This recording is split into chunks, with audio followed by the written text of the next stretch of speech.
Hello guys, welcome back to my YouTube channel. High court నుంచి మరొక notification అయితే release అయితే అవ్వడం అయితే జరిగింది ఫ్రెండ్స్. ఇక్కడ చూసినట్లయితే మనకు ఆఫీస్ సబార్డినేట్ పోస్ట్కి డైరెక్ట్ హైకోర్టు అండర్లోనే రిక్రూట్మెంట్ అయితే అవుతుంది. దీని పే స్కేల్ వచ్చేసి 19,000 నుంచి మనకు స్టార్టింగ్ పే అయితే స్టార్ట్ అవుతుంది. అండ్ 58,000 వరకు మాత్రం అది ఇంక్రీజ్ అవుతుంది. దాని తర్వాత కూడా ఇంక్రీజ్ అండ్ ప్రమోషన్స్ కూడా వస్తాయి ఇందులో.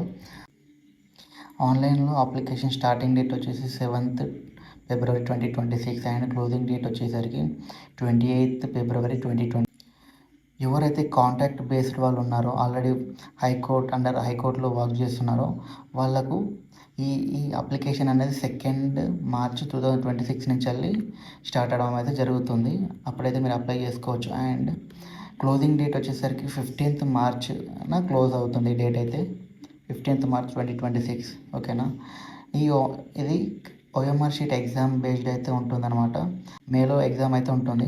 వేకెన్సీస్ ఆఫ్ పొజిషన్ చూసుకోవచ్చు ఇక్కడ మనం ఎన్ని వేకెన్సీలు ఉన్నాయనేసి. ఓసీ వాళ్ళకి 11 ఇట్లా చూడండి మొత్తం. BCA, BCB, BCD, BCE, SC, ST వాళ్ళకు చూడండి మొత్తం 34 వేకెన్సీలు అయితే ఉన్నవి.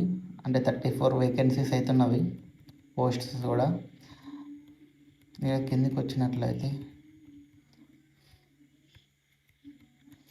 ఎడ్యుకేషన్ క్వాలిఫికేషన్ అయితే ఇది లక్కీ ఛాన్స్ అనమాట. ఎందుకంటే మంచి notification. 7th to 10th pass అయిన వారు మాత్రం దీనికి ఎలిజిబుల్ అనమాట.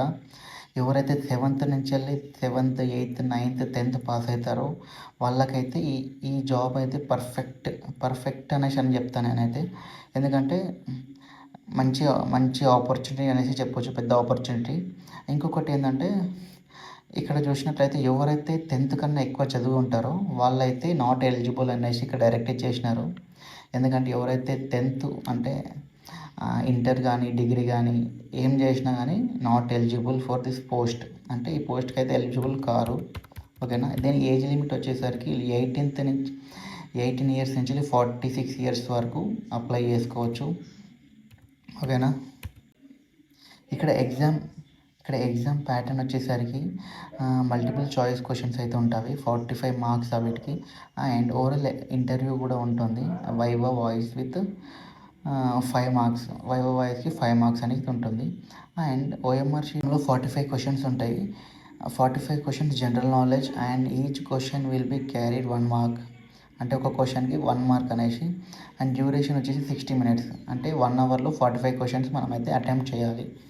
అది కూడా జనరల్ నాలెడ్జ్. ఇంగ్లీష్ అయితే ఇక్కడ లేదు, ఓన్లీ జనరల్ నాలెడ్జ్ అనేసి ఇచ్చినారు.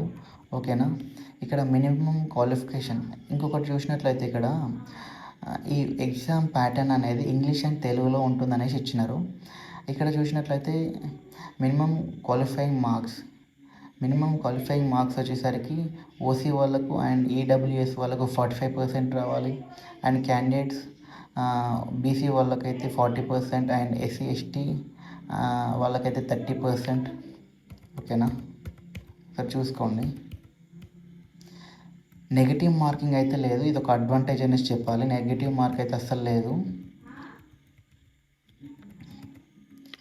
దీని యొక్క ఫీజు వచ్చేసరికి ఎగ్జామినేషన్ ఫీజు వచ్చేసి OC అండ్ BC కేటగిరీ వాళ్ళకైతే 600 రూపీస్.